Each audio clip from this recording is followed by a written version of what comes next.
Hello ladies and children of ladies, welcome back to my YouTube channel. पिछली video में मैं ये बात कर रही थी कि इंटरनलाइज मिसोजिनी आती कहाँ से है। तो बेसिकली जब हमारे मास्टर की खवातीन मेल वैलिडेशन को क्रेव करती रह जाती हैं तो उनके अंदर इंटरनलाइज मिसोजिनी पैदा हो जाती है। और वो मेल वैलिडेशन क्यों क्रेव करती हैं? बिकॉज वो अपने आप को कमतर समझती हैं, क्योंकि माशरा उन्हें ट्रेन ही ऐसे करता है थ्रू आउट देयर लाइफ। तो वो अपने आप को मर्दों से कमतर क्यों समझती हैं और वो मेल वैलिडेशन क्यों क्रेव करती हैं, इसके बारे में मैं दोबारा से आज बात करूंगी। कुछ और पॉइंट्स लेके आई हूँ, पार्ट 1 आप लोग मेरे चैनल पे देख लीजिए, मैं यहाँ पे लिंक भी शेयर कर दूंगी। आज मैं बताऊंगी कि कैसे औरतों को उनकी अपनी खुद की बॉडी से नफरत करवा दी जाती है बचपन से ही। जैसे ही लिटिल गर्ल्स जैसे ही दे स्टार्ट डेवलपिंग, उनकी ग्रोथ हो रही होती है, तो ब्रेस्ट डेवलपमेंट होती है या उनको पीरियड्स होते हैं, तो उनको बहुत ज़्यादा शेमफुल फील कराया जाता है इस बारे में। और ऐसे हश हश एक सीक्रेट बना दिया जाता है कि किसी के साथ शेयर नहीं करना। अंदर ही अंदर when a girl gets her periods, तो उसको ऐसा बिलीव कराया जाता है कि ये कोई गंदी चीज़ हो गई है या बुरी चीज़ हो गई है या इम्प्योर चीज़ है, एंड बस ये सबसे छुपा के रखनी है और बस बर्दाश्त करते रहना है, चाहे पेन हो रहा हो, कुछ हो रहा हो, put a smile and acting करो, ये सब कुछ सिखाया जाता है। एक तो हो गई पीरियड शेमिंग, दूसरी होती है ब्रेस्ट डेवलपमेंट शेमिंग। मतलब छोटी छोटी बच्चियों के ब्रेस्ट डेवलप हो रहे होंगे, उनको ऐसे फील कराया जाएगा कि बहुत कोई गंदी चीज़ हो गई है and just hide it, hide it. उन छोटी छोटी टीनेजर बच्चियों को बताया जाता है कि ये कोई बहुत ही अजीब सा चेंज आ गया आपके अंदर and you have to hide this. और हाइड करने के प्रॉपर मीन्स भी नहीं दिए जाते। देसी कल्चर में मैंने देखा literally mothers are so hesitant to even get proper bras for their daughters. मतलब उनको लगता है कि ओ माई गॉड ये चीज़ मैंने इसको पहना दी तो ये पता नहीं किस लेवल की बड़ी हो जाएगी। एंड दे डोंट सी कि आपकी बच्ची की बॉडी टाइप क्या है, उसको क्या चाहिए क्या नहीं चाहिए। They won't provide any of those things but still shame their own children कि ठीक से कैरी नहीं किया हुआ अपने आप को। ब्रेस्ट डेवलपमेंट के टाइम पे आपको अपनी छोटी बच्चियों को सिखाना चाहिए कि ये एक ऐसी चीज़ है, you have, this is a part of your body and you have to carry it with grace. It's not something shameful. Period shaming में भी यही होता है कि मैंने लिटरली देसी आंटीज को आपस में बात करते हुए देखा, आपकी बेटी को पीरियड्स हो गए? मेरी बेटी को तो अभी तक नहीं हुए। हो चुके होते हैं, उसको बस बताना नहीं है किसी को। अगर जब पीरियड्स हो गए तो ज़िंदगी ख़त्म हो गई। बिकॉज हमारी सोसाइटी ऐसे ट्रीट भी करती है, पीरियड्स हो गए तो इस लड़की की ज़िंदगी ख़त्म हो गई है, अब तो ये घर में बैठेगी, XYZ अमाउंट ऑफ फैब्रिक इसके कपड़ों में बढ़ा दिया जाएगा, ये खेल नहीं सकती, ये भाग नहीं सकती, ये दौड़ नहीं सकती, ये कुछ भी नहीं कर सकती। What do you mean? And जो एक्चुअल वीक होता है पीरियड्स का, जिसमें उसको केयर की ज़रूरत होती है बच्ची को, वो नहीं कोई देगा, वो कभी भी कोई नहीं देगा। ठीक है, सारे काम करवाएंगे ये औरतों से जब उनको पीरियड्स हो रहे होंगे, but at the same time बोलेंगे अब तुम बड़ी हो गई हो, तुम जंप नहीं कर सकती, तुम खेल नहीं सकती, तुम स्पोर्ट्स में पार्ट नहीं ले सकती। So what if a child is bleeding while playing और something, so what, it's a natural part of the body, ये एक नेचुरल प्रोसेस है ना। इट्स एक्सट्रीमली सैड कि पहले इतनी पेनफुल सी चीज़ है कि ऑन टॉप ऑफ दैट आप उसके साथ इतनी शेम एसोसिएट कर रहे हो। So the point is that women are not taught to cherish their own bodies, they are taught to be ashamed of their own bodies, and boys and men on the other hand, वो अपनी bodies को cherish करते हैं because society उनको cherish करने देती है। लड़कियों को कहा जाता है अपनी बॉडी छुपाओ बिकॉज कोई गंदी चीज़ है, इसलिए नहीं कि it's so precious that you have to hide it या समथिंग लाइक दैट। नो, लड़कियों को उनकी बॉडीज के बारे में गंदा फील कराया जाता है कि छुपाओ इसको, ये सही नहीं लग रहा। This is not the way. बल्कि उल्टा उनको ये सिखाना चाहिए कि ये एक प्रेशियस चीज़ है एंड हर किसी को आप एक्सेस मत दो अपनी बॉडी की। ये चीज़ कोई भी नहीं सिखाता है, ठीक है। इसके अलावा उन पर बुरके फोर्स करेंगे यंग एज में, and little do they know, जितना ज़्यादा ज़बरदस्ती करते हैं उतने ज़्यादा जो टीन एज बच्चे होते हैं वो उतनी ज़्यादा बगावत करते हैं। मतलब जिस बच्ची को आप ज़बरदस्ती बुरका पहना के भेजे ना, वो कॉलेज यूनिवर्सिटी में जाके उतार रही है, आपको बस पता नहीं है। She is very smart like that because आपकी ज़बरदस्तियों ने, आपकी पाबंदियों ने उसको ऐसा बना दिया।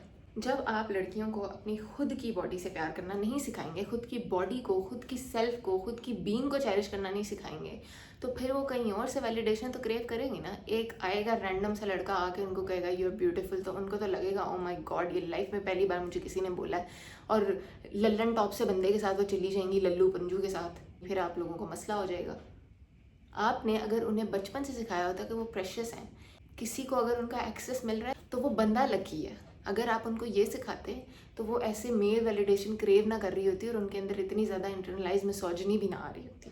औरतें किस तरह की मेल वैलिडेशन क्रेव कर रही हैं सोसाइटी में, उनको ऐसा फील होने लग जाता है जब ये सब कुछ उनके साथ होता है बचपन से, उनको लगने लग जाता है कि शादी ही मेरी प्रॉब्लम्स को सॉल्व करेगी, क्योंकि सब बोलते हैं तुम शादी के बाद ये कर लेना, शादी के बाद वो कर लेना, बालों को रंग भी शादी के बाद करवाना, नाखूनों को भी शादी के बाद बढ़ाना, लाल लिपस्टिक भी शादी के बाद लगाना, ट्रिप भी शादी के बाद करना। जब आप ऐसे ऐसे सेंटेंसेस उन्हें बोलेंगे, ऑन टॉप ऑफ दैट उन्हें खुद से प्यार करना नहीं सिखाएंगे, तो वो क्या सीखेंगी? फिर वो मेल वैलिडेशन और शादी ही क्रेव करेंगी, शादी को ही रोमांटिसाइज करेंगी। बचपन में अगर कोई बच्ची चैपस्टिक भी लगा रही है, खाली लिप बाम भी लगा के स्कूल जा रही है, तो पूरा स्कूल जो है वो उसके कैरेक्टर पे बातें कर रहा है, ये एज नहीं है आपके लिप बाम लगाने वाली। मतलब हमारे माशरे में ना मॉडेस्टी को और गंदा दिखने को ना समझते हैं ये दोनों सेम चीज़ें हैं। मतलब you can be modest and you can still look pretty. Modest होने का मतलब ये तो नहीं है कि आप अपनी गंदी हालत बना लें, आप लिप बाम ना लगाएं, आप बाल ब्रश ना करें, आप कपड़े इस्त्री नहीं करें, आप खुशबू ना लगाएं। ये किस तरह की बातें हैं? मतलब औरतें क्या गंदा दिखने के लिए आई हैं इस प्लेनेट पे? छोटी एज में कोई बच्ची अपनी मदर को देख के शौक से लिपस्टिक लगा रही है तो आप कहना शुरू कर देंगे कि ख़राब माँ है, ख़राब बेटी है, ख़राब तरबियत है। एक लिपस्टिक कैरेक्टर डिसाइड करती है इंसान का, एक certain type of clothing character decide करती है। अगर कोई बच्ची तैयार होना चाह रही है तो उसको फ़ौरन से मना किया जाएगा कि ये बड़ों के काम है, मत करो, और इस तरह की चीज़ें। आप उसे अपनी खुद की बॉडी एक्सप्लोर नहीं करने दे रहे, चेरिश नहीं करने दे रहे। आपने उसको बस रेडी किया हुआ है कि वो उसे फुल एक ब्यूटीफुल अडल्ट औरत में जो है वो इवॉल्व हो जाए, ग्रो कर जाए, एंड देन आप किसी के हवाले उसको कर देंगे और अगले बंदे का उसकी पूरी बॉडी पे इख्तियार होगा। फिर आप लोगों को होता है कि इंटीमेसी में क्यों प्रॉब्लम आ रहा है इन बच्चियों को शादी के बाद। Are you guys kidding me? लड़कियां अगर खुद को ग्रूम कर रही होंगी तो उनको बोला जाएगा कि ये तुम क्यों कर रही हो, तुम्हें बॉयज़ की अटेंशन चाहिए। स्कूल्स, कॉलेजेस, पेरेंट्स सब यही कह रहे होंगे, बड़े कह रहे होंगे ये आपकी एज नहीं है ये सब करने की।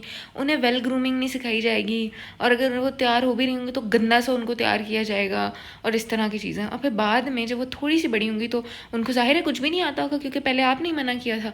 फिर उनको बोला जाएगा कि इसको मेंटेन नहीं करना आता, ये तो डम्ब है, ये तो सोसाइटी के लिए फ़िट ही नहीं है, ना जॉब के लिए फ़िट है, ना रिश्ते के लिए फ़िट है। ये क्या हो रहा है भाई? कोई एक साइड चूज कर लो।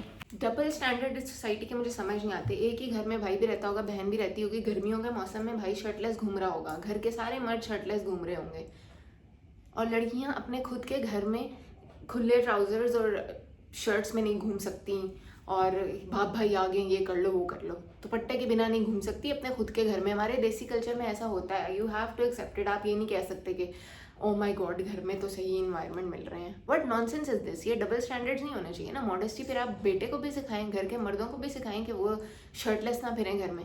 सच तो यही है कि society is jealous of women, क्योंकि औरतों की बॉडी एक मिरेकल से कम नहीं है। It's pure magic, it's so beautiful.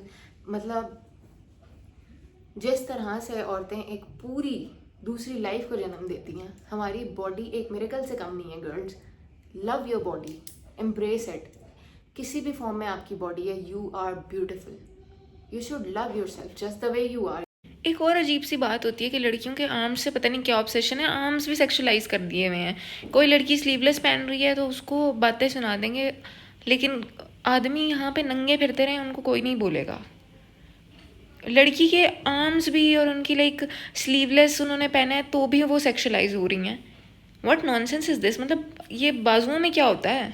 खैर हाँ, ये डबल स्टैंडर्ड्स मुझे बहुत ही ज़्यादा बुरे लगते हैं। तो बस ऐसे ही फिर वो लड़कियां शादी क्रेव करती रह जाती हैं, शादी पे उनको क्या सामान मिलेगा उसके पीछे पड़ी रहती हैं, जहेज़ लेने के लिए एक्साइटेड हो जाती हैं, शादी के जोड़े के बारे में सोचती रहती हैं, और रियल प्रॉब्लम्स जो होती हैं उसके बारे में नहीं सोचती फिर वो, और किसी भी रैंडम बंदे के साथ उनको पेयर अप कर दिया जाता है और वो उसे आज़ादी समझ के उस घर से भागना चाह रही होती हैं। आगे जाके वो उसी मर्द की गुलामी कर रही होती हैं, बिकॉज उन्हें अपनी वर्थ ही नहीं पता होती। उन्हें पता होता है इस मर्द को छोड़ूंगी, घर वापस जाऊँगी तो मुझे बाप भाई निकाल देंगे कि डिवोर्स लेके आ गई हो, धब्बा करा के आ गई हो। सो या this is how male validations और मर्दों का अप्रूवल सीख करने लग जाती हैं लड़कियां। लड़की अगर बहुत ज़्यादा फेमिनिन होगी, चुपचाप रहती होगी, तो उसे आगे लोग बोलेंगे ये इस तरह की चुपचाप लड़कियों का कुछ नहीं हो सकता, इन्हें कोई पसंद नहीं करता। अगर लड़की बहुत ज़्यादा बोलती होगी तो कहेंगे मुंह फट है। अगर लड़की का थोड़ा सांवला रंग है तो बोलेंगे तुम्हारे रिश्ते नहीं आएंगे। अगर लड़की का ज़्यादा गोरा रंग है तो बोलेंगे इतनी भी गोरी और नाजुक नहीं होनी चाहिए, एक चपेट शोर मारेगा ये तो लाल हो जाएगी। जहेज़ लेने की बारी आएगी, बोलेंगे बहुत ज़्यादा जहेज़ ना देना, लड़के वाले कहेंगे हमें नीचा दिखा रहे हैं। बहुत कम जहेज़ भी ना देना, वरना लड़के वाले लड़की को अच्छा नहीं रखेंगे। जहेज़ नहीं दे रहे तो लड़की का कत्ल हुए जा रहा है। मतलब लड़कियों की अपनी कोई वैल्यू नहीं है। आप अपनी बेटी भी दे रहे हैं, उसके साथ 10 करोड़ का जहेज भी दे रहे हैं। हद हो गई है भाई, बेचने से भी बदतर हो रहा है ये तो। बस फिर लड़कियों को जब खुद से ही नफरत होगी तो इंटरनलाइज मिसोजिनी तो उनके अंदर आएगी, और आगे से वो दूसरी नेक्स्ट जनरेशन की लड़कियों को जब बेहतर करता हुआ देखेंगी तो वो और जलेंगी और मजीद उनकी ज़िंदगी हराम करेंगी। तो इस इंटरनलाइज मिसोजिनी को हम लड़कियाँ खुद ही ख़त्म करें तो बेहतर होगा। Who can save women? Only women. कोई और हमें आके नहीं बचाएगा. Who will come to save women? Women. So you know, अपने अंदर की इंटरनलाइज मिसोजिनी बंद करें. किसी लड़की को देखें तो ये ना कहें है इसके कपड़े कम हैं, किसी को देख के ये ना कहें कि ओए है इसके कपड़े ज़्यादा हैं, किसी को देख के ये ना कहें ये बच्चे क्यों कर रही है इतने, किसी को देख के ये ना कहें ये बच्चे क्यों नहीं कर रही है. औरतों को अपने बारे में खुद डिसीजंस लेने. आप एक सर्टेन डिसीजन लेके किसी और औरत से बेहतर नहीं बन जाती. औरतें जब तक अपने लिए खुद आवाज़ नहीं उठाएंगी, खुद नहीं लड़ेंगी, दूसरी औरतों का साथ नहीं देंगी, तब तक ये मर्द हमें ऐसे ही दबाते रहेंगे और ये पेट्रियार्की का सिस्टम जो है ये मज़ीद फ़रोग पाता जाएगा. We have to end this cycle, we have to break the cycle and we have to become better for the next generation. ठीक है. फेमिनिज्म की फाइट में हमें सबसे ज़्यादा किससे लड़ना पड़ता है? इंटरनलाइज मिसोजिनी वाली औरतों से. तो अगर इंटरनलाइज मिसोजिनी को हम ख़त्म कर देंगे तो हमने आधी जंग जीत ली है. तो गर्ल्स बी बेटर. और ये वीडियो फ़ौरन फैला दो ताकि अवेयरनेस फैले. And subscribe to my channel. Thank you so much for watching. Bye bye.